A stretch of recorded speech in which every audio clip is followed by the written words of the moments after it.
Hello everyone, this is part 11 of What If Naruto Awakened Storm release, and I hope you guys enjoy this video and to like, to subscribe, to see more, comment down below. Now let's start the intro.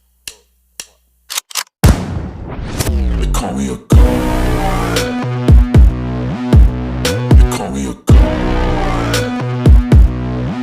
They call me a god. 7 people dropped from the trees and landed on the grass. This alerted 3 leaf ninjas to their presence. Who are you? Why are you here? The individuals remained silent until the one in the middle spoke up. Where can I find Naruto Uzumaki? That was something the leaf ninja were not expecting. Sure, people came in and asked to see big names all the time, but there was something off about this person. It was then that the third leaf ninja noticed the outfit of the people were wearing. Hey guys, that's the cloaks we were warned about. The ninja whispered to his friend. The other 2 then got a good look at the outfits of the strange orange-haired people. Yay, that's that group of S-rank ninjas after the Biju. Quick alert the village. The leaf ninja tried to run away and go do what he was told.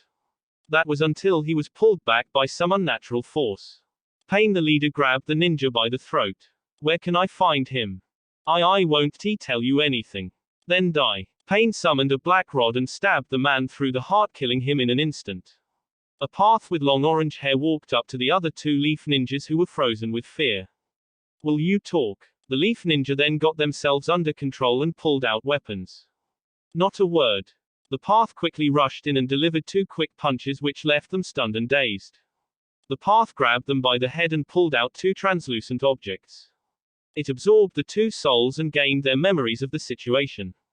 They don't know where he is. The human path spoke up after receiving and going through the memories of the 2. We will go into the village and cause pain. Then they will understand true pain. The Deva path said. He gave out mental commands and they all watched as the summoning path jumped into the air over the village gates. The animal path passed through an invisible barrier which alerted the village to her presence. Before the female body could hit the ground, it went through hand sign and summoned the other paths of pain. Let's go. The Deva path said and separated in all directions.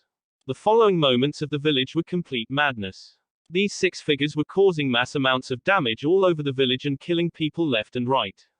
They destroyed buildings and killed other leaf ninja who didn't tell them where Naruto Uzumaki was located. It appeared that the leaf ninja possessed more loyalty than the figured. They seemed to worship and appreciate the Jinchuriki more than normal. This just meant they needed to destroy the village more. On the Hokage Tower stood Jiraiya and Tsunade. The Toad Sage was about to jump out until they heard someone land behind them. It's been a long time, Jiraiya-sensei.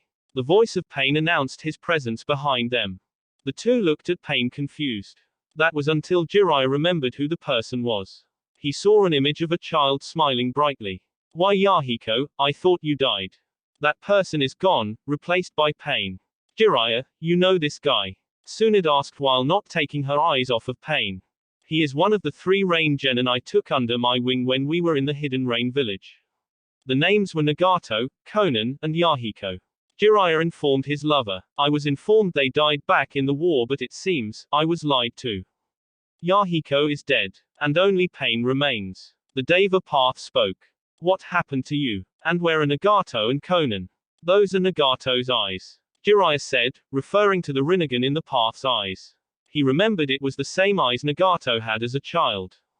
This world changed me, I was introduced to pain. The path spoke up. You and every other person in the world. Tsunade interrupted. She was really getting tired of these brats claiming the world wronged them. They always went on and on about how the world did this and that and everyone should pay for it just because they suffered. They then made up some holy plan on how they would bring peace. I shall bring peace to this cursed world. I wish to end the cycle of hatred. Pain voiced with his arms out and head held high. And there it was. Tsunade internally sighed at the whole situation. Tsunade then remembered that there were these 3 kids in the Rain village. Maybe she should have let Orochimaru kill the damn kids and they wouldn't be here. What peace is this? You are destroying our home, many innocents are dying. Jiraiya shouted at his former student. I taught you better than this. It is a necessary sacrifice needed to pave the way towards peace. Pain lectured in a blank tone. You're a monster, Jiraiya said. You've changed, and it is not for the best. So Naruto Uzumaki could also be called a monster, yes. Pain replied. What are you saying? You'd better watch your mouth when you speak about him. Tsunade said dangerously while sending the man a dangerous glare. Yes, you see yourself as mother and son. Pain spoke up unbothered by the killing intent coming from the Hokage. Your son kills without hesitation and lays waste to anyone who crosses his path. Wouldn't he be called a monster? Don't even compare yourself with him. Naruto does what he does for his village and those he holds close to him. Tsunade retorted. But what about last week? Tsunade noticeably flinched at the words from Pain. It has been a week since Naruto disappeared and the whole world knows that Naruto went and attacked the hidden stone by himself. He killed many people who were just going about the day, kind of like today. Just look for yourself. Pain motioned for the two cage-level ninja to look at their village that was in shambles. They could see demolished building along with giant animals going around destroying anything that moved. They saw various leaf ninjas scattered and either dying or dead. Tsunade had summoned her slugs in an attempt to help keep everyone alive, but it just didn't work. The damage was too great. People cried for help and wished there was someone who could come stop all of this pain. Do you see? This is Pain. Your son caused the same kind of damage in the stone not too long ago. Pain grabbed their attention once again. Well, I am also a monster. I have done and killed many in my lifetime. Jiraiya proclaimed proudly and had no shame. He would not allow any slander on his godson, even if Pain was right in some aspects. Me too, Tsunade said just as proud. Pain looked at them and he was a little shocked that these two would call themselves monsters. That they would slander the names in such a manner. And for what? All because of Naruto Uzumaki. It was then he received the information from one of the other paths. He had found out where Naruto was. So he is in the summoning realm. Pain said with satisfaction. Above all of them and hundreds of meters in the sky was a six-winged thunderbird. It watched as the village was being destroyed. The bird was sent out and meant to warn Naruto if something had gone wrong during the time Naruto was away. This seemed like a great time to alert the boss. Pain raised to the sky, having seen no need to keep talking to the two in front of him any longer. He had no idea where this summoning world Naruto was in, but he would have Zetsu look for it. Except Pain. No Pain. Pain was now floating in the sky, hovering over everyone like a god. Those who do not understand Pain will never know true peace. Tsunade and Jiraiya got a bad feeling about everything that was about to go down. When people flew into the air, it always meant some massive attack was coming up. Up in the clouds, the bird went through hand signs with two of its wings. Summoning jutsu. Pain hovered over all of the village. This world shall know Pain. The wind picked up and a white blinding light casted over the whole village. Almighty Pooh, sit the fuck down. Pain was sent falling from the sky with great speeds, looking more like a meteor falling from space. He had no idea what hit him, but if the words he heard were anything to go by, he had a good idea who it was. The sky cleared up and revealed the now cloudy skies. It was revealed to be Naruto Uzumaki floating above them all with 6 white wings on his back. The skies cracked with lightning while the wind was monstrous. When the people of the Leaf looked up to see Naruto flapping his wings above them, they all started to cheer in happiness. They all felt hope return to them at the sight of their hero coming to save them. Wow, he has wings now. Jiraiya shouted with surprise. That must be his Sage mode. Tsunade said in awe. Naruto looked down on the village with a relieved smile. He thought that he wouldn't make it in time, but it seems he did make it after all. He used his chakra sensing to feel for his family and was able to locate them. Tsunami and Inari were in the clan compound, which was protected by seals. The others were out fighting, and Naruto could feel a change in Rukia's power if he felt that strange coldness. It was like the normal cold feeling he got from her, but only much more stronger. Naruto would think about it later, he had a job to do right now. Naruto folded his wings and dropped down like a comet with great speeds which could barely be seen by those on the ground. His white wings swung furiously and caused tornadoes to pick up and destroy the forest where he sent Pain crashing into. Naruto landed on the ground and crossed his arms and let his wings move, which showed his outfit. It was his classic blue armor styled after the second Hokage. Under his armor was a black long sleeve and white gloves with seals written on them. He had black pants which were tucked into black ninja sandals. Naruto's eyes had changed into blue slits while he had blue pigmentation around his eyes. Come on out, punk. Naruto shouted and unsheathed his sword, which had changed. The once black and white blade was now a red thin katana. The blade was red and became a dark blue as it went further up the blade. The guard was in the shape of a yin and yang but red and yellow this time. The protective wrapping was black in color and possessed a yellow jewel on the bottom. Naruto swung his sword in a wide arc at the trees, which cut them all in half and caused them to topple over. Out came the 6 paths of pain with the blank faces. You will come with us, 9 tails. Do I look like I have 9 big fucking tails? Maybe you should get your eyes checked. It matters not, you will be coming with us whether you like it or not. Naruto noticed that the guy was in perfect condition. After taking a fall from that height and speed, he should be dead or at least heavily damaged. You're right, it doesn't matter, I'll just kill you anyways. You cannot kill a god. And you can't beat a demon. I shall slay this demon in front of me. I'll be called God Slayer after this. With nothing being said, Naruto rushed at the 6 paths with a grin plastered on his face. He threw a punch at the woman in the back who was not looking at him. She evaded at the last second and sent a punch, but Naruto easily grabbed her arm and broke it with ease, causing the limb to hang limply. How did she dodge that? I was way faster than her. Naruto used one of his wings to create a blade of wind and go for a slice towards the bald head guy, but one of them jumped in front of him and it was absorbed. The fuck? Naruto did a great flap and flew into the sky and looked down with a thoughtful expression. He was then pulled back to the ground and saw a black rod was going to impale him through the chest. Naruto put one of his wings in front of him and destroyed the rod with ease, making the Deva path to widen its eyes. Naruto used the surprise to go for a punch, but the Deva path managed to dodge the hit. Naruto then swirled with great speeds and created a tornado which sucked in all of the paths of pain. Sage art, lighting palms. Naruto put his hands into the tornado which electrified it and caused mass damage. The same thing happened and everything was absorbed. That is already getting annoying. Naruto spoke from the sky. Do you see now? You can't defeat us. Pain said arrogantly. Talk it up while you can, because it won't be like that for long. Naruto's eyes glowed and he shot off with a boom. He had connected with the man who was absorbing jutsu. The Predator path was sent flying into the tree with its body completely broken from the force of Naruto's attack. He had used Sage Chakra to amp his strength and was now stronger than Tsunade physically. He was already approaching that in his base, but now his strength was off the charts. The paths were surprised at the sudden speed jump. They had been able to see Naruto up until then. If he moved like that the whole time, this fight would become more difficult than it needed to be. One of the paths jumped off after the figure that had been punched miles away. Summoning Jutsu. The animal path summoned a bird with piercings all over. There was also a massive rhino and 3-headed dog. Oh, I have my own animals. Naruto bit his thumb and slammed it on the ground and watched as giant thunderbirds came from the smoke. It revealed Blaze, Blanco, Negro, and Hero. Naruto, why the hell am I looking at a stupid rhino? Hiro asked, a little annoyed. No time to explain. Just do your thing. Naruto jetted off towards where the other path was running to. If one retreated, that only meant it was some kind of healer.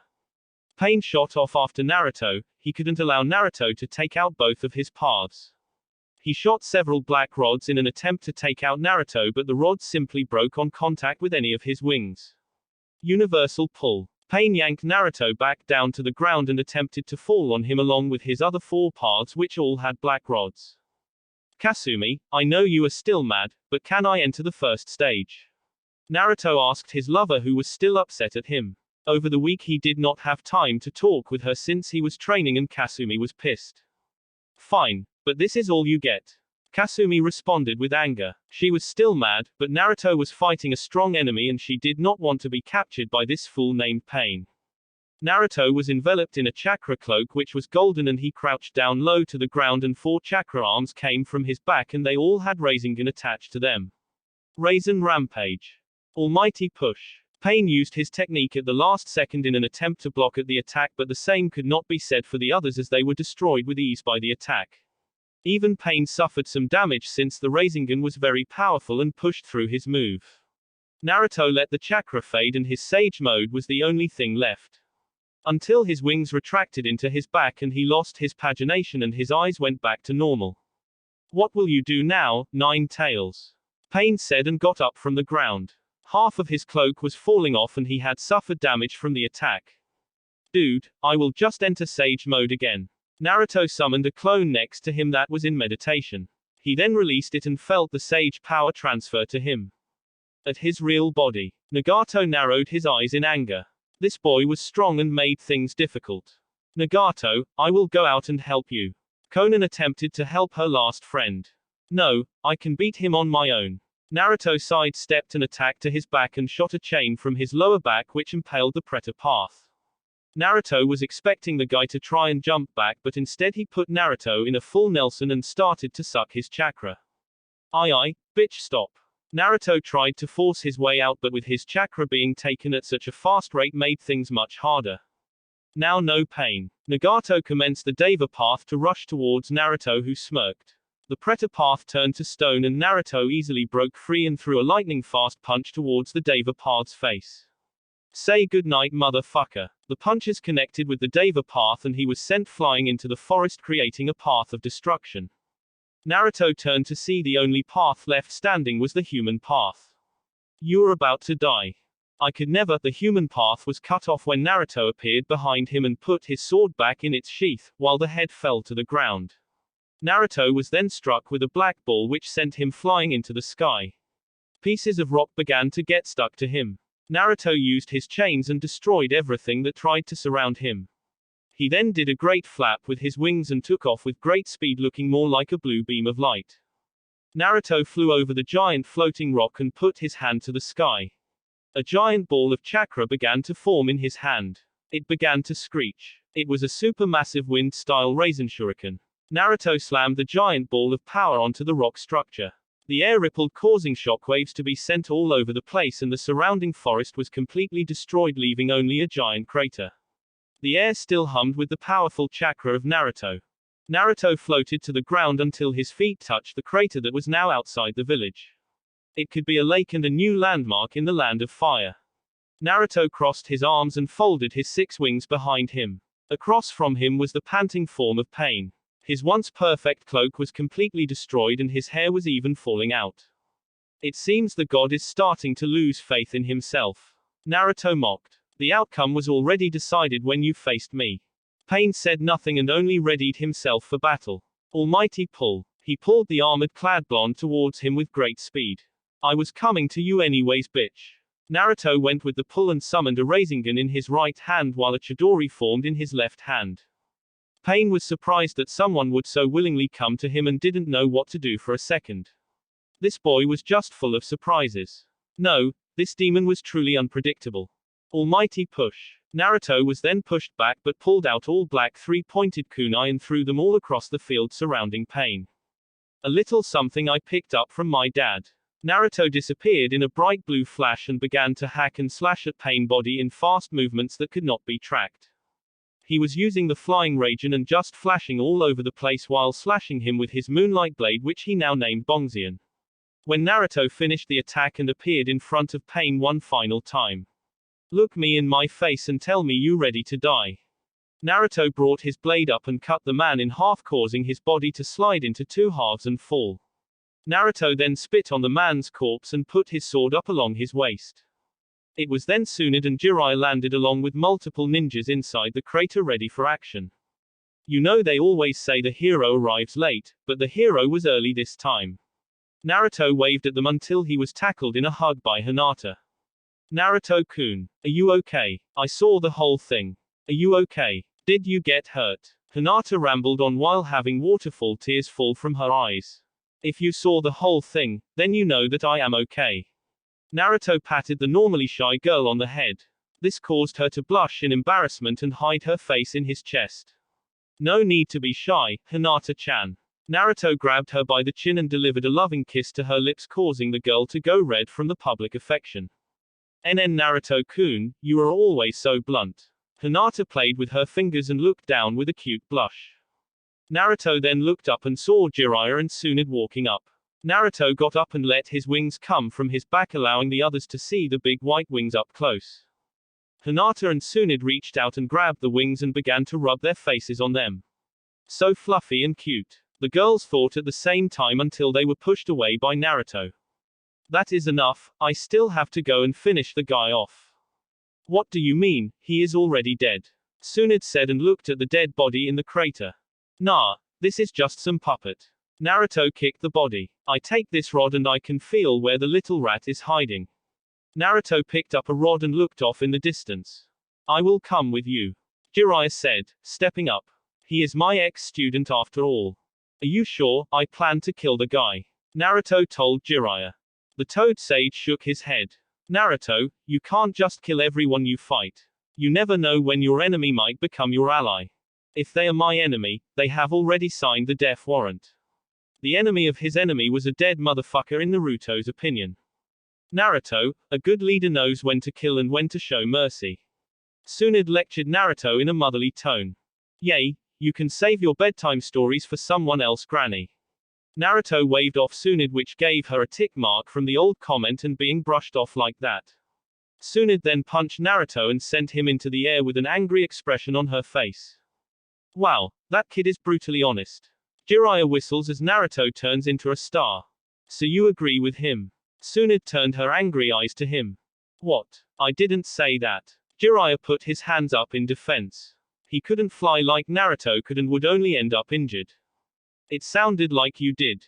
Jiraiya did the smart thing and ran off so he would be safe and not end up like Naruto. He took off in the direction Naruto did and hoped to make it there before Naruto killed Nagato. Naruto flew through the air with great speeds and a focused eye. Now that his mind was off the battle, he would take the time to think over what his mother and godfather said. Maybe he had jumped the gun on this one. And on the other hand, Pain was the leader of the Akatsuki, which already deserved death for wanting to haunt him and his fellow brothers and sisters. He laughs at having turned the whole situation against them. Naruto landed with a boom and cracked the ground he landed on. This would alert Jiraiya to where they were, who was also trying to keep up with him but was not able to. Naruto looked at a tree which was normal at first glance until you looked hard and could see it was made from small paper. So the paper girl is here with him. Naruto used one of his wings to open the flap and swatted away a black rod that came flying at him. Naruto put his 2 fingers up and shot a raisin bullet at the person in the mechanical walker. That was until he saw the state the person was in. He quickly dispelled the attack before it killed the red head. Almost lost you there, Naruto said with a grin. Konan tried to attack Naruto for almost killing her last friend. That was until Naruto looked into her eyes and she froze from the look combined with the power he released. Relax, you pretty little thing. Konan froze at the words and fought down the blush that wanted to come on her face from such a handsome man with power. He also looks similar to her old crush Yahiko. But they seemed to be complete opposites when looking at him from one angle. Alright bitch, I was convinced not to kill you. Naruto made a chair of water and sat down without having his clothes getting wet.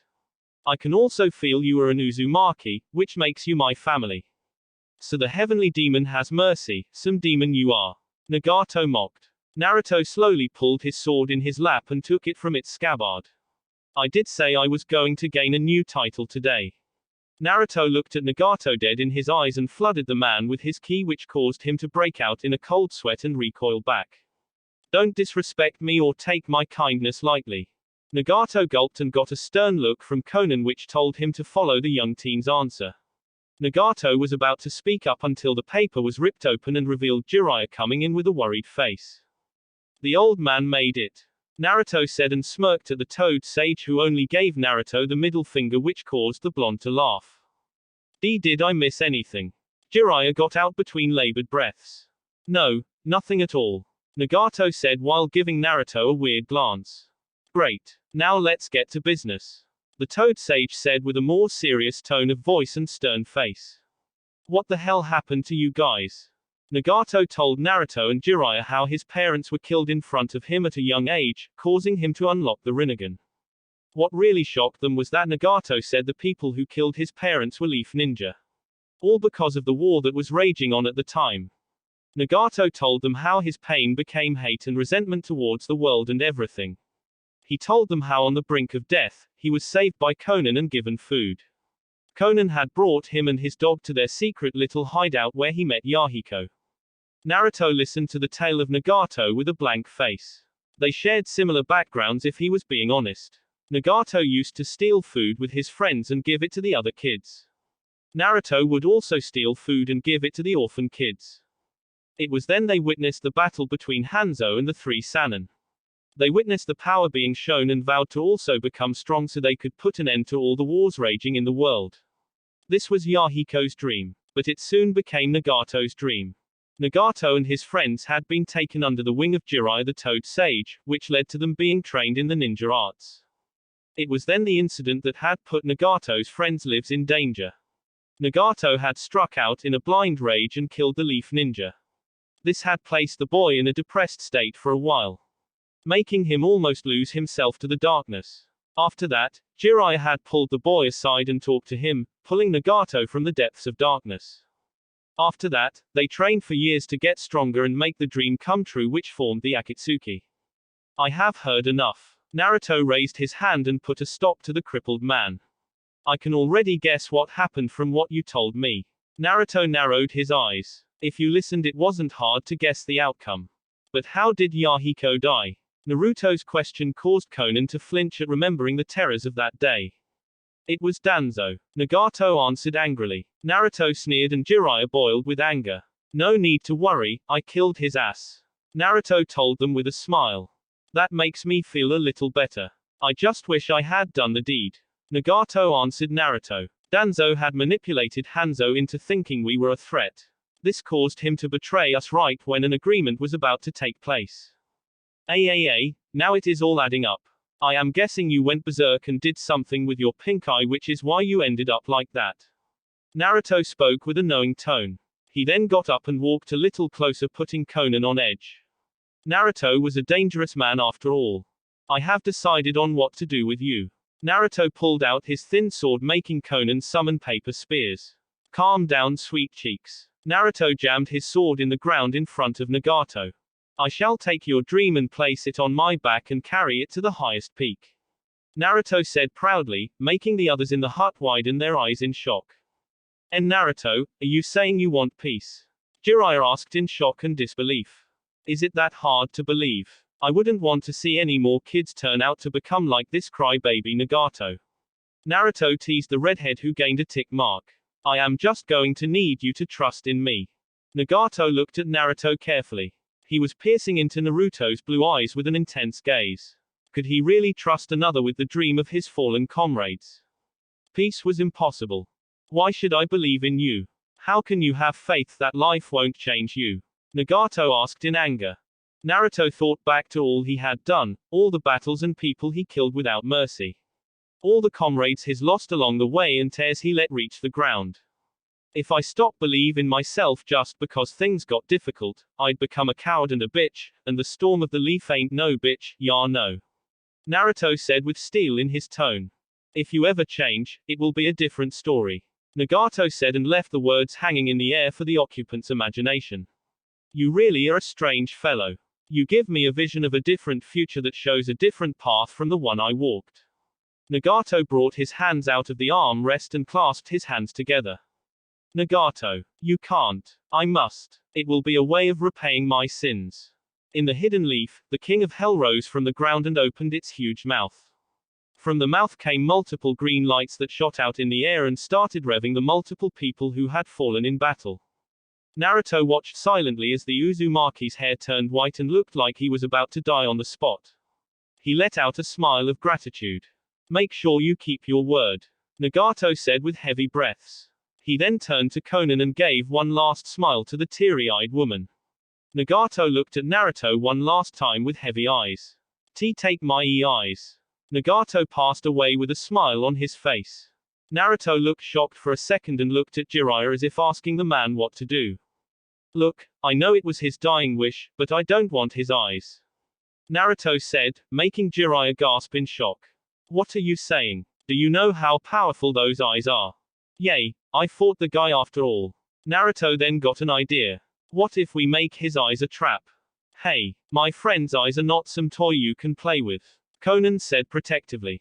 Look, Paper Princess, Naruto said, still not calling Konan by her name. If we just leave his eyes alone, someone will obviously come after them, which will put your village and life in danger, Naruto told her seriously.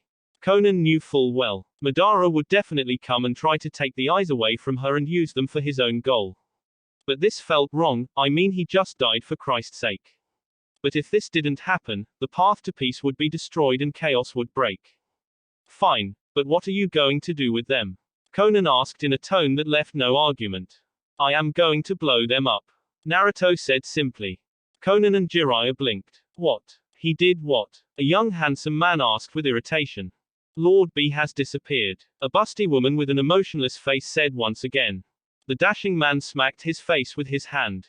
He then glared at Simui. I thought you said, we won't let him out of our sight. The man said in a voice much like the busty woman. The woman looked away with a little bit of red on her cheeks and a somewhat embarrassed face. Not cool. It was Simui and Naruto talking in the living room of his compound. She had come with her team, which included Karui and Omoi. Those two were currently off, probably arguing somewhere. Don't worry Simui, I will talk to Gyuki. He will tell me where the idiot is. Naruto said and closed his eyes to connect to the Biju. One more thing. Naruto cracked open an eye at Simui. The Raikage has also called a 5-cage summit. About. Naruto raised his eyebrow in question. It's about the Akatsuki. Now that you have beat Pain, he wants to know what will happen now. Not to mention the war with the leaf and stone going on right now. Simui told Naruto. Naruto hummed in thought. This is actually a good chance to finish the Akatsuki. How so? Simui asked. She had no idea how all the cage in one position would make this the perfect chance to finish them. Look, there is this masked fellow who is lurking in the background. He will no doubt show his masked face in an attempt to get these. Once Naruto finished his sentence, he pulled out a glass jar filled with green liquid. There were 2 objects floating inside the jar. Whoa, that's cool. Yeah, I know. What are those going to do? Simui asked, leaning closer, allowing Naruto to gain a better look at her cleavage, but he didn't look since he already had women in his life and Kasumi's were bigger anyways. That reminded him that he really should talk to her. It's a trap, sugar tits. Naruto said, grinning, and placed the jar back in a seal.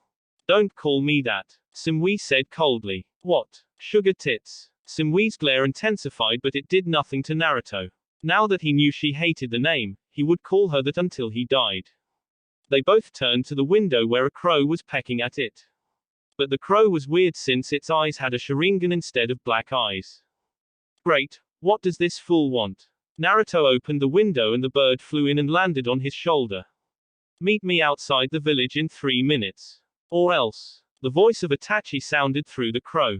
Bitch. Naruto quipped sharply and grabbed the bird by the neck before opening the window and throwing it outside the village with great speed. All they heard was the cries of the bird. These fools go learn to quit playing with me. Naruto patted his orange button-up that was open, showing his chest. Was that Itachi Uchiha? Simui said hesitantly. Why was Naruto taking such a criminal so lightly? He was a S-rank ninja. Yay. He's probably here to talk about his weak-ass brother. Naruto picked up a cup that had a brown substance in it. This was some liquor he got from Thunder's Peak, which was where his summons resided. The liquid inside was called Henzi and it was some good stuff. Haruo had a whole stash and decided to give him some as a reward for gaining Sage Mode. That's right, you killed his brother. Shouldn't you be a little worried? Simui was worried for her friend. The woman didn't have many friends, so she cherished the ones she had. Nah, Itachi's just a peaceful guy. He will understand. And if he doesn't? Naruto got an excited grin. Then we dance. You're crazy, Simui said in deadpan. Being sane is boring. You should try being crazy, it's quite fun. Naruto then walked to his room to meditate and find that rapping full. Maybe they could hop on a track. He chuckled at that, maybe after everything was done. Naruto walked down the hall of the compound. He then got the idea to check on his daughter to see what she was doing. Naruto walked to the door and opened it without knocking and wished he had knocked. Rukia was wearing nothing but her underwear and was getting dressed, but she was exposed and he could see everything. Ah! Rukia screamed with a bright red face. Sorry. Naruto slammed the door and ran off to his room. Rukia was in her room, embarrassed and covering her chest. Chappie bounced over and licked her face. Stupid fathers. Rukia mumbled while she just cuddled with Chappie. She's going to be mad at me for a while. A thought then came to Naruto. I'd better knock on Inari's door from now on, or I might find him jerking off. Naruto shuddered at having to witness something like that. Naruto cleared his mind and sat on his bed in a meditation pose. He began to relax and let his mind wander while being completely still. This was much easier now, thanks to the training he did at Thunder's Peak. His sage training was really hellish. During training, Naruto had to ride a completely raw lightning bolt from the sky. He also had to meditate in the middle of a hurricane until he created the eye of the storm around him. Naruto then felt his mind leave him. Mindscape. Naruto was then in a beautiful valley. There were several humongous hills that stretched for miles. A calm river flowed through the middle of the two overbearing hills. The grass was rich and green along with the trees that flowed in the wind. Man, I sure did a good job with this one. Naruto patted his chest in pride. Until he felt the murderous intent of Kasumi. Naruto looked over to a small cabin sitting alongside the river.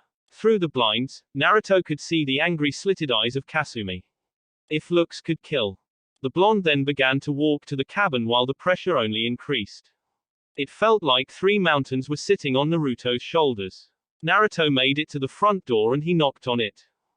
Kasumi-chan, I'm here to make up with you. Naruto received no reply from the other side of the door, making him sigh in sadness. Look, I am sorry for what I said and it was completely out of line. You didn't deserve that. I didn't mean anything I said and hope you could find it in your heart to forgive me. Go away, faggot. Kasumi shouted from the other side of the door. Now that was just uncalled for. Naruto said, irritated. Now you know how it feels. Kasumi growled from behind the door. Can you at least open the door so I can see your beautiful face? Naruto tried again to get Kasumi to open up. But the fox was being stubborn. Why should I? How could you even think of saying those things to me? I've been nothing but good to you. Naruto heard Kasumi's voice crack from behind the door and he began to feel guilt rise once again. I was being an inconsiderate asshole. I miss you, Kasumi-chan, and I want to fix things between us. Naruto said with hope shining in his blue eyes and his palm gently resting on the door. On the other side of the door, Kasumi had happy tears in her eyes and her hand rested in the same spot where Naruto was.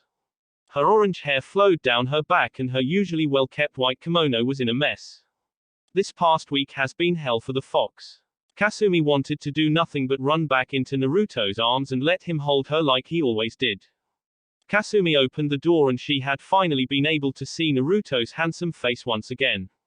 Before Naruto said anything, Kasumi raised her hand and slapped him across the face, sending Naruto's head to the side. I deserve that, Naruto said and brought his head back so he could stare at the beautiful face of Kasumi. Her flowing orange hair that resembled flowing lava to her blood-red eyes. That sharp face and whisker marks along with her cute button nose. Those orange white-tipped fox ears and tails. Naruto opened his arms and like an arrow leaving its bow, Kasumi was in Naruto's arms and embracing him in a tight hug. I missed you so much. Kasumi mumbled into Naruto's shoulder. She wrapped her tails around both of them. Naruto began to run his hands through her hair and gave the legendary fox gentle head pats which made her purr in happiness. And I've missed you. Naruto kissed the top of Kasumi's head and smiled at the two of them being able to make up. Naruto-kun. Saying that word felt so good to Kasumi. She hadn't said it in what felt like years and was happy to finally say it to the person she loved. Yes. Naruto smiled at hearing Kasumi say his name and not call him bitch or faggot. I love you, Kasumi said with a blush on her face and ears flat on her head. I love you too. Naruto grabbed Kasumi's face gently and they looked at each other with loving eyes. Until they began to move closer and connected with a passion-filled kiss, pouring their love for each other into the kiss. They separate panting and cheeks red and eyes filled with love for each other. Well, now that we're good now, can I get your help? Naruto queried with a smirk. I already know, you want me to talk to my brother and see where he and B are, right? Kasumi said with an eye roll. That idiot no doubt ran off because he felt trapped behind the wall of the village. Naruto gave Kasumi another kiss as gratitude. I'll leave you to it. Naruto disappeared from the mindscape, allowing Kasumi to focus on contacting her brother. When Naruto opened his eyes, he was sitting on his bed. Let's go talk to the local snake charmer. Naruto rolled off his bed and left his room to where Anko's room was. Naruto looked at the door which had a giant A for Anko on it. He raised his hand and knocked on the door. Inari, I already told you that you're not allowed to ride my snakes until you finish puberty. Anko shouted from the other side of the door. It's the one and only Naruto. After his words, Naruto heard fumbling around and the sound of things falling along with cursing from the other side of the door. He chuckled to himself at Anko. He really missed her. It had been a week and 3 days since he had seen Anko since the Junin was out on a mission when he came back. The door swung open to reveal Anko Mitarashi. Her purple hair was flowing down her back. Instead of wearing the black and purple trench coat Naruto had given her, Anko was wearing a full-body fishnet that covered her top and bottom. Over this was a midnight purple baggy shirt that went past her waist and stopped at her mid-thigh. Anko's honey-colored eyes that were beauty at its finest were wide in surprise. Naruto-kun. Anko whispered in surprise, happiness, and confusion. It had been such a long time since she had seen her boyfriend. Not since that dreadful time in the office. I'm sorry. Naruto bowed his head to Anko while apologizing. Anko looked at Naruto who was bowing his head to her. She hadn't seen Naruto bow to her since the woman had first become his sensei. Anko knew why Naruto was here apologizing to her. It was when he had blown her into the wall and just left without checking to see if she was okay. Which she wasn't. Anko let a smirk cross her face and then pulled Naruto into her room. She closed the door and pulled Naruto to the bed. Pushing him on his back, Anko straddled Naruto's waist and looked down at him with crossed arms. Naruto was about to put his hands on Anko's thick thighs like he would always do when she laid atop of him. However, he stopped himself and simply let his hands rest at his side. Not even going to touch me. Anko quipped, a little annoyed that Naruto was acting like this. But she also felt a little happy that he cared this much and would willingly restrict himself and admit he was wrong, unlike most men these days. I don't deserve to, Naruto said while looking away from Anko. Anko leaned down and grabbed Naruto's face with her 2 hands, causing him to look directly at her. Naruto-kun, I forgive you. But I don't forgive myself. Not only did I hurt you but also said some uncalled for things to Kasumi-chan. Did she forgive you? Naruto closed his eyes and a smile came to his face. Yes. So why can't you smile when I try to apologize? Anko asked Naruto softly. Because I promised to keep you girls safe, but I did the opposite. Naruto answered sadly. But I'm fine now. Anko smiled at Naruto who only gave a half smile back. I forgive you and always will. The purple-haired woman came down and connected her lips with Naruto's in a passionate kiss. The feeling was overwhelming for both of them. I've missed that. Naruto gave Anko a loving smile that made Anko's heart skip a beat. His smile was really a national treasure. Anko then got a mischievous smile. There is still more you have to do in order to make it up to me. Anko said and raised up from Naruto's face and got back to her other position. I'll do anything, Naruto told Anko with determination. This caused Anko to laugh before she got a perverted grin. We will make love and you must call me mistress the whole time. Naruto looked up at Anko before he laughed. He knew something like this was going to happen once he saw the perverted grin on Anko's face. This was going to be easy and he'd make sure Anko had a great time. As you wish, mistress. Naruto ran his hands up Anko's thick thighs and leaned up to plant kisses all along Anko's jawline and neck. Lemon smiley face. Anko took her shirt off and allowed her breast to bounce before they were grabbed and massaged by Naruto in a loving embrace. This caused Anko to moan in pleasure at the feeling she was getting from Naruto. Does this feel good, mistress? Naruto whispered in a sexy tone in Anko's ear. Why yes, pleasure your mistress. Anko moved her hands to Naruto's well-toned chest and quickly took his shirt off and threw it on the ground. The two then began to engage in a fierce kiss of lust and love. Naruto ripped Anko's fishnet clean off, making the women yelp in surprise. So wild. Anko moaned in happiness. Anko was then pushed on her back while being kissed all over by Naruto. Anko was moaning like crazy and arching her back in pleasure. Anything to please you. Naruto raised up and took off his pants and this allowed Anko to see his dick which was twitching and ready to go. Naruto hovered over Anko and aimed his dick at her entrance. How do you want it? Naruto asked with a smirk. Let's just go slow right now. Anko said and wrapped her arms around his neck.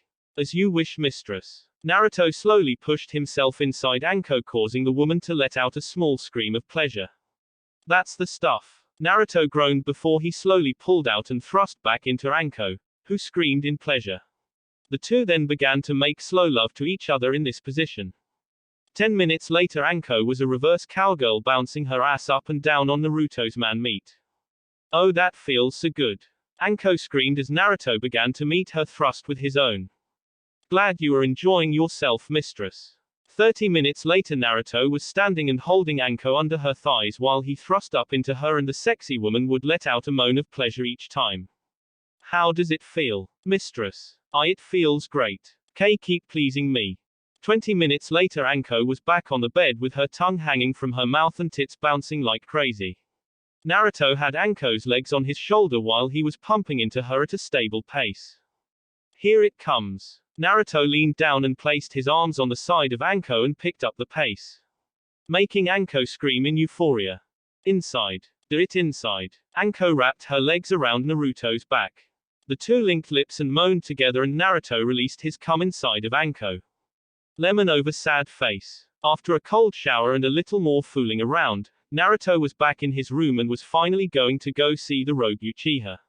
Naruto was in his closet trying to figure out what he was going to wear and was finding it hard since he had a lot of outfits. A regular ninja would dress ready for a battle, but Naruto was not a regular ninja and just had to be different. Knock knock knock. The blonde turned to his door with a raised eyebrow. Come on in, Kin-chan. His door opened and the slim figure combined with the long black hair and maid outfit of Kin came into his vision. Hello, great master. Kin beamed with a bright smile and bow. What's going on, my beautiful servant? Naruto gave the young maid an excited grin and peace sign. Well, I've come to give you a new outfit. I made it myself. Kin chatted on with a radiant smile and stars in her eyes. Oh, well, if you made it, it must be good. Let's see it. Naruto smiled. Kin pulled out a white box from behind her and laid it on Naruto's bed. Prepare yourself, this will knock your socks off. Naruto moved closer so he could see the great reveal. Kin took off the top and it revealed a black, luxurious kimono with white edges and possessed big arm sleeves. On the left side of the chest was a red Uzumaki swirl and the same thing on the right side. A black obi wrapped around the waist, and to finish it all was a pearl white haori which possessed a white fur collar. Oh shit. This is nice. Naruto picked it up and looked at every inch of it. It pleases me greatly that you like my gift, Naruto-sama. Kin clapped her hands together and did a happy dance inside her head. Let's put this on right now. Naruto undressed in a second, leaving his naked form in front of Kin, who began to blush up a storm. No matter how many times she had made love with her master or seen him naked, his glorious form still left her speechless. Oh, okay, master. Kin walked over to the clothes and began to get Naruto dressed. Outside the village, Itachi leaned against a tree with his eyes closed and a slight frown on his lips. It had been 1 hour and 28 minutes since he had sent that bird to Naruto's compound. He even sent a slight threat to show Naruto how serious he was. But all he got for his efforts was a crying flying bird. Maybe if he had asked nicely and not tried to threaten Naruto, they could have already gotten this out of the way. All he wanted to do was talk to Naruto about the death of his brother. It was true that Sasuke was a traitor to the village and in league with another traitor, but he figured that since he was the last Uchiha there would be some kind of leeway. But he should have known better. It was Naruto Uzumaki who encountered Sasuke after all. Naruto was one of the strongest ninja the world had ever seen, along with being the most cruel and merciless. At just 14 years old, the boy was already on the front lines of war and killing high-profile ninjas. Many thought that the high-profile, bloody path, and tough life would crush the boy and he would only become a shell of his former self like most ninja. He was one of the people that thought the boy would not make it. After fighting him twice and feeling the bloodlust and power from the boy was a real slap of reality for the Uchiha. Itachi then felt the unmistakable chakra of Naruto Uzumaki. He's not even trying to suppress himself. Itachi thought to himself as he straightened up and prepared himself for battle if necessary. Maybe Naruto was allowing him to feel his power as a reminder. To know who it is he's about to speak with. Grab your weapons when you see Naruto. The white-cloaked blonde came from the woods rapping a tune. Call for backup when you see Naruto. He sang once again. Itachi looked curious at what the Nine-Tails Jinchuriki was going on about. Not to mention his state of dress. Itachi could see no weapon or any sign that would make him think Naruto was here to fight. Does he not see me as a threat? What is he going on about? Itachi felt his Uchiha pride suffer several lethal blows. To be passed off by a boy who was the same age as his younger brother really did numbers on his self-esteem. It was then he felt the urge to prove himself, but then the domineering power of Naruto came to his senses once again. It seems it was more of a reminder to his enemies. What's good with you, Itachi? Still running with them faggots? Naruto sat down on a throne of water and looked at Itachi with a grin. Naruto Uzumaki. Itachi said blankly and looked at Naruto with his Sharingan. That's my name, don't wear it out. What took you so long? I called you here 1 hour and 34 minutes ago. Itachi expressed with the emotion of a brick wall. Well, I was going down on my girl and one of my clan members got me this new outfit. I just had to give her my thanks. Which was true. Naruto had to give Kin a reward for her hard efforts. All the girl wanted was to watch a movie together while she got to make him clothes from time to time. Itachi did not need to know he had sex with one of his girlfriends. That would explain why Naruto was late and in such a good mood. He came to the conclusion that this was Naruto's first time. This explained everything now, including the good mood Naruto was in. But he was not here for that. Do you know why I am here? Itachi questioned Naruto with a glare. Naruto put a finger to his chin in thought and him. It's because I killed your brother. That seemed to be what Itachi was looking for since his glare became more intense. Why did you do it? Itachi voiced with a stern tone and his finger twitched just the slightest. What kind of question is that? The little shit was a rogue ninja who was allied with Orochimaru. What kind of leaf ninja would I be if I didn't kill him? Naruto scoffed. Maybe if Sasuke just ran away from the village and did his own thing, he would have considered capturing him. That was when he remembered what the dead Uchiha said. Not to mention, he dared to insult me and my clan. I just had to take his head off. Itachi looked down at the answer he heard from Naruto. It was true that his brother was a traitor of the highest caliber. Not only because he was the last of a clan but because he was working with Orochimaru. It appears Naruto was just doing his duty as a leaf ninja and clan head. But that does not mean he likes it. What if I said I wanted to kill you and take revenge for my brother? Itachi asked Naruto with a serious voice. Naruto threw his head back in laughter. He grabbed his stomach at an attempt to ease the pain from the laughter. The blonde stopped and flicked his wrist, allowing Bongzian to appear and the thin sword to shine brightly. Itachi, you know as good as I do. This is not what you want. Fighting me would only send you to your brother faster, unless that's what you want. Naruto told Itachi condescendingly. He would simply take off Itachi's head in an instant and go home like nothing happened. Itachi looked down at those words. What was he thinking? Fighting Naruto in his condition was suicide to say the least. Listen, Itachi, I imagine you are in shambles right now. Your little brother is dead. And for some reason you seem to care. This does not match what everyone knows about Itachi Uchiha, the clan slayer. Naruto crossed his arms and looked at him with a frown. Naruto did not like Itachi because he killed his family, which was a big no for someone like Naruto who was an orphan. I did what I had to. It was for the village. Itachi told Naruto emotionlessly. But when is it enough? From what you say, it sounds like you were ordered to kill your clan, which sounds crazy. A frown appeared on Naruto's lips. To think this was something that the old monkey would approve of. If so, that is a whole other situation and I don't care enough to actually check. The fact that you haven't denied what I said means it is true. But since you seem to not be 100% loyal to them faggots, tell me some information.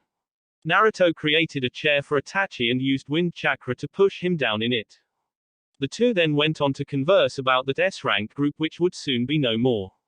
Naruto received some vital information about the remaining members.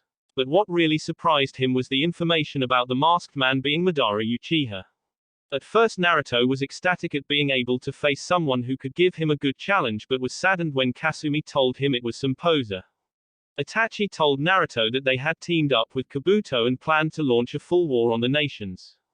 Itachi did not know how they would do it, but only that it was going to happen. But the real surprise was that the Hidden Stone Village was working with them. Itachi also handed Naruto a crow with a Mangekyo Sharingan in it. Itachi said it was just in case. Thanks for this information, it will surely help us in the future. Naruto got up and stretched. Yes, this went better than I thought it would.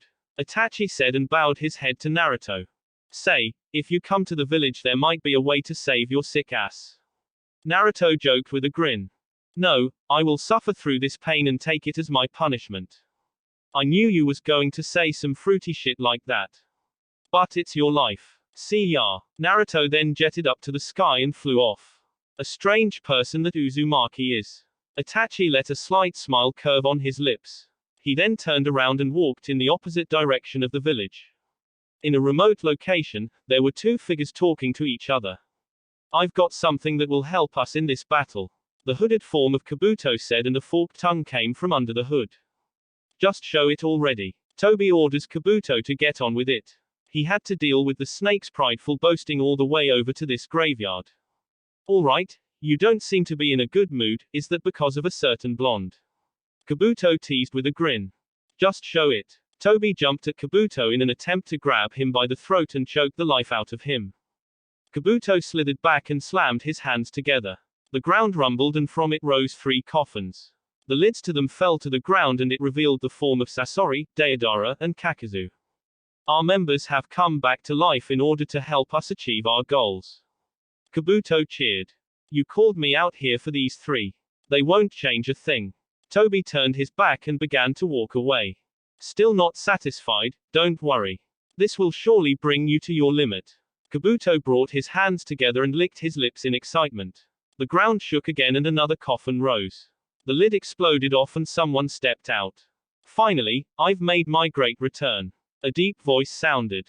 Toby began to shake intensely while his Sharingan eye was wide as it could be.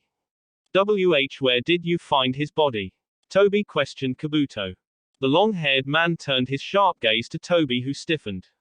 Obito, why was I brought back, like this? Things have not been going well. Obito answered his former teacher. What do you mean? How many tailed beasts have you captured?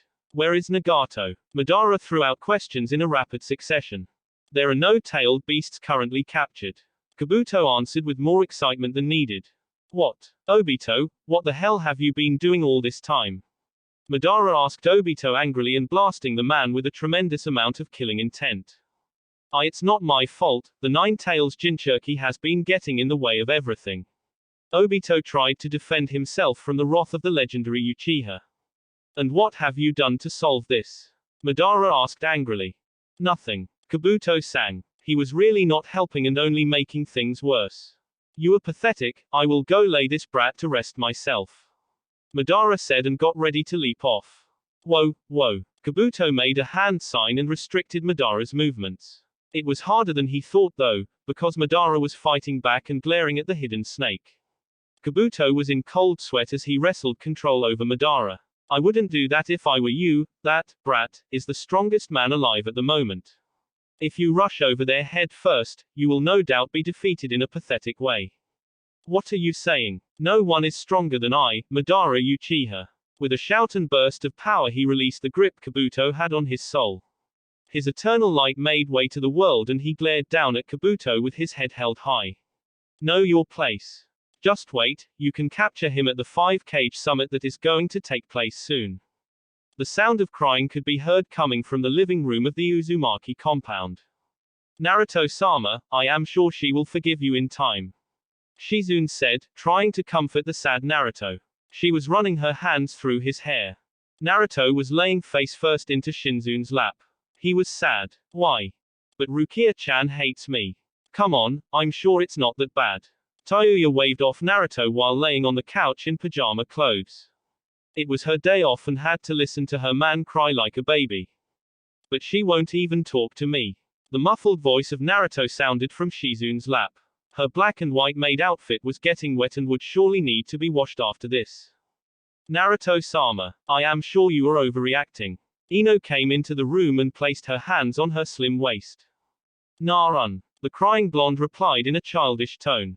Don't worry Pops. I'll go kick some sense into her for you. Inari patted his chest. He was the man of the house when Naruto was gone after all.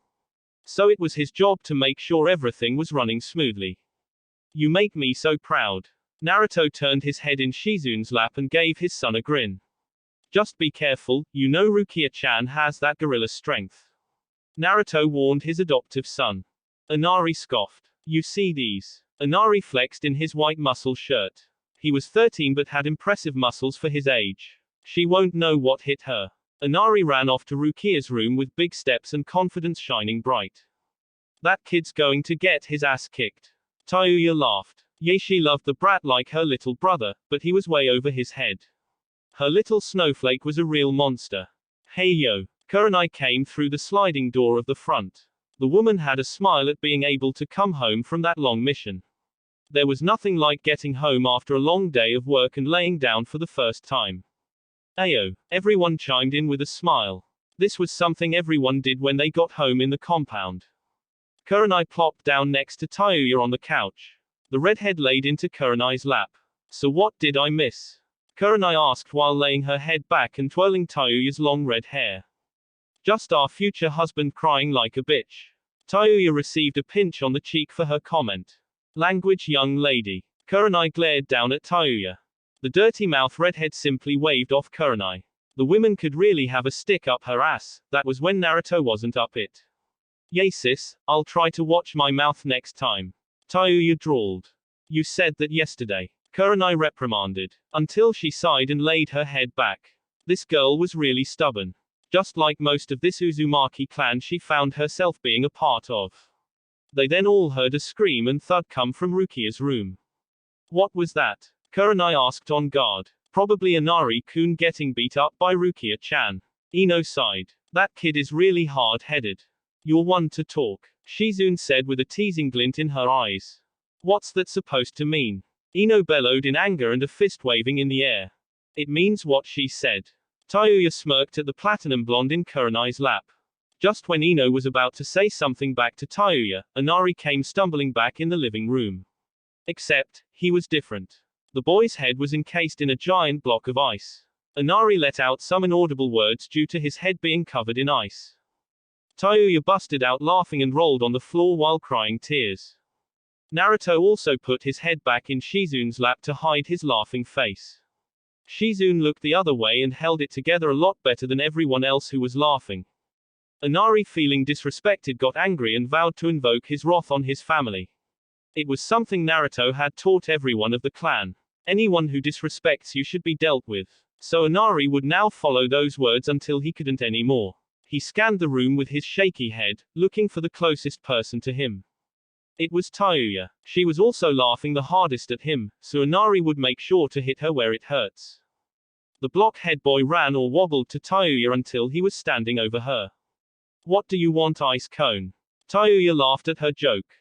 Inari didn't say anything and only took a great jump into the air. His vision locked onto Tayuya. The boy fell down like a bird about to swoop down on its prey. Inari had his ice head aimed towards the gut of Tayuya and had a smirk on his face. Inari then impacted with Tayuya's gut.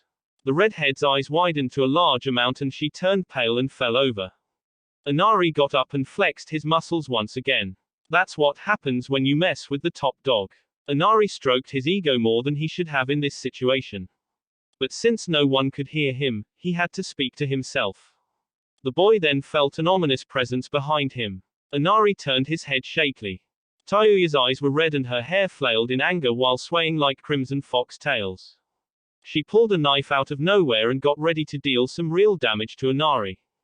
Without wasting a single second, Inari blasted out the door like a rocket. He began to scream his head off at Tayuya, chasing him with clear signs of murder in her eyes. Well, that escalated quickly, Ino said while blinking owlishly. They all turned to the hallway and saw Rukia walking out with her sword spirit out behind her. Rukia-chan, I'm sorry for coming in without knocking, Naruto told his daughter with an apologetic face. Rukia's stern face softened and she looked at her dad. It's okay, father, I forgive you. It was only by mistake. At hearing Rukia's words, Naruto's face took on a more delightful appearance. That was until her sandal met his face and Naruto's head was spinning while smoke came from the point of impact. Yay, right. As if I'd say something like that after you did what you did. Rukia yelled with womanly fury towards her dad, who was laying on the ground crying anime tears. Rukia then took a deep breath and relaxed herself. You have to give me my privacy, I am a growing woman who needs her own space. You can't just come into my room like you did when I was younger. Rukia walked over and gave Naruto a hug. I'm sorry for being so mad at you, I just freaked out and pushed you away because I was embarrassed. Rukia said in an apologetic voice. Naruto embraced the hug and gave a happy smile. Don't worry Rukia-chan, I forgive you. The blonde then got a teasing smirk on his face. At least I won't have to worry about you getting a boyfriend since your body hasn't developed. Rukia got a tick mark on her head and her spiritual pressure flared to life. You dug your own grave on this one, master. Shirayuki thought in pity for Naruto. He could be so stupid sometimes. But she still found herself caring for the blonde. Rukia, much like Naruto, performed a dropkick and sent Naruto crashing outside. What was she doing apologizing to her father? He really got on her last nerve sometimes. Rukia got up and walked to her room with steam blowing out her ears. One of these days, she was gonna kill Naruto. It was going so well. Shizune sighed sadly. He really dropped the bag on that one. Ino shook her head in disappointment. It was then they heard the front door slide open. In walked Hokage with a drink in her hand. Hey yo, Tsunade yelled with a grin on her face. This was the best part about walking into this house. Ayo, what brings you by Hokage-sama? Kurenai asked. Tsunade waved her off. Please Kurenai, when I'm in here it's just Tsunade. She didn't really enjoy being called that by her family and close friends. Anyways, where is Naruto? We have to get to the 5-cage summit. Are you sure you should be drinking while going to such an important meeting? Shizune asked with a somewhat glare towards her teacher. This was just like the old times. PFFT, this is the perfect reason to drink. It's going to be a meeting between all the cage. No doubt some shit is going to pop off. Tsunade responded. Things like this always went off the deep end with no chance of seeing the surface again. Even still, you should show up looking your best. Shizune tried to explain to Tsunade but was cut off when she received a smack to her rear end, causing Shizune to go red and let a cute squeal to escape from her throat. Relax babe, mom isn't going to budge and in fact. Naruto walked over to a cabinet and opened it revealing some sauces and Hennessy. She has the right idea. Naruto poured him and his mom a cup and they toasted before drinking with happy smiles on their faces. My god, these two are really going to represent our village at this meeting. Kurenai face palmed and felt a sinking feeling in her gut. But about this meeting mom, who is the other person you are bringing with you? Naruto questioned with an arm around his mother's shoulder. Tsunade held a thinking gaze. She would have to bring two of her most powerful ninjas and Naruto was a no-brainer. Well I was going to bring Kakashi and you but I have this feeling that shit will go off the deep end. So how about you and Karen? Tsunade chirped at the end with a wink. Quadruple A, two perfect Jinchuriki and Uzumaki. What a devastating combo. Naruto and Tsunade let out loud laughs that echo throughout the whole compound. Just let me go grab Karen. Naruto said and then disappeared in a blue flash. Hyuga compound. Naruto appeared behind Karen who in nothing but her red underwear and bra. The girl let out a scream and delivered a chakra and power slap to Naruto's face, but he didn't flinch and kept his eyes on her. Thanks to his girlfriend's scream, Neji came running into the room with his Byakugan activated and chakra ready to be unleashed. He then saw Naruto looking at Karen half naked. Naruto, what are you doing? Neji screamed and would have attacked if he didn't remember who Naruto was. Well I was coming to get my sister since we have to guard mom at the 5-cage summit.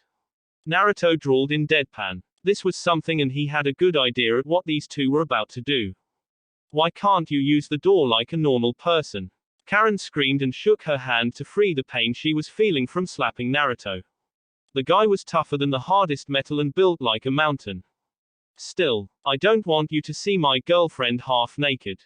Neji moved Karen behind him. Neji took off his already loose robe and wrapped it around Karen to snuggle into it with a blush on her face. Neji was not the most emotional person but when he was, it was also that much better. Sorry, Naruto said in deadpan. At least turn around. Neji shouted in outrage and a tick mark. Karen just sighed at her brother. He was a pervert and that was all there was to it. He'd have sex with his real mother if he could. Little did Karen know. How long until we leave? Karen sighed out. Like right now, so be quick. Just like Neji is. Naruto left in a blue flashback to his compound with his final words being given. Jez, your brother is a handful. Neji said and pulled Karen to him. Did you not hear what he said just now? Karen asked while laying her head on Neji's chest. No, he said for me to come quick just like you always do. Neji stayed silent for a while as he processed the words and any hidden meanings that he might be able to find. Come quick, come, quick. A light bulb went off in Neji's head as he finally understood what Naruto said. That mongrel. Neji roared out in anger. Karen just laughed to herself at how easily it was to rile up her boyfriend. It was something Naruto took advantage of every time. After Neji's defeat to Naruto and running countless missions with the blonde, Neji slowly let go of his hatred for the main branch and Fate complex. It was also thanks to his little apprentice in Ranmaru. He took the boy under his wing and began to train him in the false claims of being the servant of Ranmaru. Hinata did not like this and vowed to change everything along with Naruto. Neji hoped that day would come soon. Village gates. The whole village was gathered to give farewells to the Hokage and her guards. Have a safe trip. We'll miss you, Naruto-sama. Make sure to kick their asses if a fight breaks out. These were only some of the things being shouted in the large group of people. Naruto had a smirk on his face. He was now wearing his blue battle armor with Kasumi wrapped around his neck, giving him an orange fur pelt. Under his armor was black undershirt and pants. He was wearing a black glove on his left hand.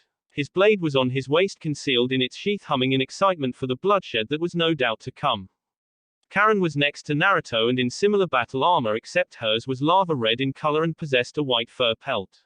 She was wearing a black long sleeve under her armor and skirt that was covered by the bottom of her armor, leaving her long legs to be shown and give a certain hygge a show. On her lower back rested a long sword with a red handle and golden feather tail resting on the end by a string. Okay Naruto, take us there. Tsunade said and turned to the smirking blonde. Roger Roger. Naruto replied in a robotic tone and gave a salute. 2 clones popped into existence. They picked the 2 women up in bridal-style carries and began to float in the sky. We'll be back soon, Konoha. Tsunade yelled to everyone below her before she was cut off by Naruto as he blasted off in a trail of blue light. Flying over the lands of the elemental nations never got old, and the view was always something to behold. That was until Naruto went through hand signs and spoke the name of the jutsu. Storm release, flying thunder. Under Naruto formed a dark gray storm cloud big enough for them all the rest on. He landed on the cloud and his clones set the other 2 women down on the soft cloud. Naruto, what is this? Karen poked and sensed the cloud. It's a jutsu from my bloodline. I just make a cloud made from storms and we ride on top of it like this. Naruto replied while lying on his back. Well, it is certainly great for travel. Tsunade said and laid next to Naruto, followed by Karen, who did the same. Iron Country. Outside the gates of Iron Country sat 2 samurai gate guards. They looked up into the normally gray clouds that were raining snow. They then saw a cloud that looked as if it didn't belong. Is it me, or does that cloud seem to be rumbling like thunder? It also is moving incredibly fast. The 2 noted and then saw the cloud plummet to the ground with great speeds. And the faint sound of screams could be heard coming from the cloud. Before the cloud impacted with the ground, 3 figures jumped off it and watched the cloud disappear like it didn't exist. Well, that was weird. A blue flash appeared in front of them, putting the 2 guards on alert. They almost dropped their weapons when they saw Naruto standing in front of them. Naruto Uzumaki. The guard stuttered out. Yup, that's me, we are here for the summit. Naruto acknowledged. Ah, right. The guard saw Tsunade Senju, the 5th Hokage, and Karen Uzumaki, the container of the 4-tailed monkey, Son Goku. He allowed them to pass. Once they all walked into the snowy village, they soon went to their hotel to chill until the time of the meeting. And now was the time. Alright, Naruto, stay on your best behavior. Tsunade fixed Naruto with a stern glare. Naruto had the nerve to look offended. What are you talking about, Mom? I am a well-mannered young man. Karen looked at Naruto as if he had grown a second head. That was bullshit, and even Naruto knew that. Just don't be making comments and leave that stone Kanoiki alone. Tsunade gave Naruto another stern glare. Those 2 in the same room was a fight waiting to happen. They were somewhat rivals in bloodlines. It didn't help that Naruto always found some way to tease her. Whether it be his lewd remarks, arrogant attitude, or just beating her every time they fight. That will be hard, I just can't resist messing with Kuro-chan. Naruto said in a helpless manner. If this was another life, those two would most likely be a married couple with the way they argue. Let's go, Tsunade said and walked out the room. Why was she trying? This was going to be a shit show anyways. All the cage could be seen seated at a circular table with their two guards behind them in an upper part of the room. The cage had their hats resting on the table while everyone just stared at each other. So Reikage-sama, since you called this meeting, can you tell us what is going on? Mifune, the leader of the Iron Country, asked in a polite tone. The man nodded in respect to the country's leader. A then turned to Tsunade with a questioning look. Have you received word from my brother? That and the problem about the Akatsuki is why I called this meeting. A bellowed in a hard tone. Yes, I have. Naruto over there tells me that B was traveling, and handing out concert tickets. He claimed to feel trapped inside the walls of the village. Tsunade had to fight hard not to laugh or even chuckle. That man B was such a handful, she was glad Naruto was at least present. Tsunade dono, Naruto-kun is not here. Mei said in a deadpan. Did the Hokage have a couple of drinks before coming here? Well, she did as well. Tsunade and Karen slowly turned to the spot Naruto is supposed to be with blank faces. Like Mei said, Naruto was not standing behind her like he should have. It was then Tsunade clinched her hand, causing veins to appear and her chakra to vibrate around her body. Karen quickly sensed all of Inen country for Naruto's chakra signature and only sided where the troublesome blonde was. That damn idiot, I'm going to wrap my hands around his neck and never let go. Tsunade said quietly, not wanting to lose her temper in front of such important figures. I'm right here, Naruto said from behind Kurotsuki. Like Naruto had done many times before, he delivered a nice smack to the ass of the stone Kunoichi. Just like he remembered, her ass was tight and firm but still round and juicy. It was one of her best features if Naruto was being honest, right next to her lovable personality. Nice and firm, just how I like it. Naruto grinned next to the young woman. Kurotsuki was feeling utterly embarrassed. She was a whole new shade of red. Not only did Naruto smack her ass for like the 100th time, he did it in front of all the cage and her grandfather. I'll definitely kill that bird brain for this. She thought in anger as her hair flickered red and an intense heat picked up. No way, don't tell me. Naruto thought in growing excitement. He knew exactly what this rise and flow of chakra meant. An excited grin grew on his face as he could feel his chakra react and begin to flow in anticipation for a fight. You brat. What the hell are you doing? Onoki shouted in anger and floated from his seat. Thanks to Onoki's shout, Kurotsuki snapped back into attention. She lowered her chakra and turned her red cheeks to Naruto and gave him an angry glare. She sent a punch as quick as lightning to Naruto's head, but like many times, Naruto dodged and floated over to Tsunade's side of the room. You are so dead. Kurotsuki shouted to Naruto with her fist covered in dripping lava. Why so hostile, little B? I am just trying to get hot and heavy with you. Naruto sent the girl a playful wink. God damn it. She hated this fucking blonde. Always making her blush no matter how hard she tried to fight it. Even when they were in a life and death battle, he was quick to make a joke. Can we get back to the point of this meeting? Mifune asked, but it sounded more like a demand. Yes, let's. Gaara's calm voice spoke up for the first time. He was not surprised at all by the events happening right now. This was really the only outcome when you put the leaf and stone in the same room. And on top of that, Tsunade brought Naruto of all people with her. Bringing him was like saying, bring it bitch. None in their right mind would openly try to attack with the world's most battle-hungry damn near crazy man in the room. What do we have here? Not having a meeting without me, are we? The deep voice of Toby came from a swirling vortex. You're right on time, bitch. Naruto said with a smirk towards Toby.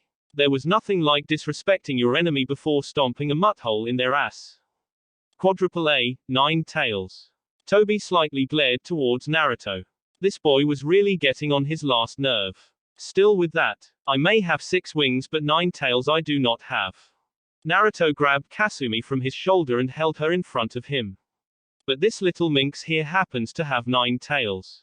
Naruto said with a devilish smirk and spoke in a teasing tone of voice. Kasumi's one tail turned into 9 and they swung around in the air. You've been after me all this time, and I'm right here. Kasumi's voice was also teasing and playful. It was her nature after all to be this way. Obito from behind his mask narrowed his eyes at the beast in front of him. Without thinking much on it, Obito dashed towards Naruto with speeds that no one could track in an attempt to catch Naruto off guard and snatch the 9 tails right from under Naruto's nose. Naruto only smirked wider as he spun and avoided Obito. Oh, you got to be quicker than that. Naruto baited Obito even more by tossing Kasumi up and down in his hand. Obito growled and launched himself at even faster speeds towards Naruto, who simply evaded him once again. But like air, Naruto simply disappeared and floated back to the ground from the ceiling. Oh, you almost had it. Naruto and Kasumi let out mocking laughter at Obito, who was snarling behind his mask. Kasumi then went back into the seal as Naruto's face became serious in a matter of seconds. I've got a deal for you, bitch. Naruto's tone was dead serious and lacked any kind of playfulness. Why would I make any kind of deal with you? You're soon going to be dead. Obito asked just as seriously. Standing here would allow Obito to somehow think of a plan and allow the things he had behind the scenes to be set in motion. Naruto reached behind him and pulled out the special eyes he had been saving for this moment. Naruto saw everyone's eyes go wide in the room and release a gasp. Oh yay, the Rinnegan. Give it. Obito barked in anger. I will, just make this deal with me. Naruto said with a menacing smirk. Tsunade had enough and rose to her feet. Naruto, what do you think you're doing? Quiet, I'm just trying to enjoy myself. Naruto said with a cold edge to his tone. He had never used this tone with his mother, so it came as a shock to Tsunade. What deal would you like to make? Toby asked. I will give you these eyes, if you take off your mask and implant these in your head right now so we can fight. Naruto revealed the deal to a surprised Obito, but he wasn't the only one because all the cage and guards were shocked into silence. What is he playing at? This seems too good to be true. But this is something this maniac would do for a good fight. Obito went over the possibilities in his head. He activated his Mangekyo Sharingan and scanned the eyes floating like small rocks in the water.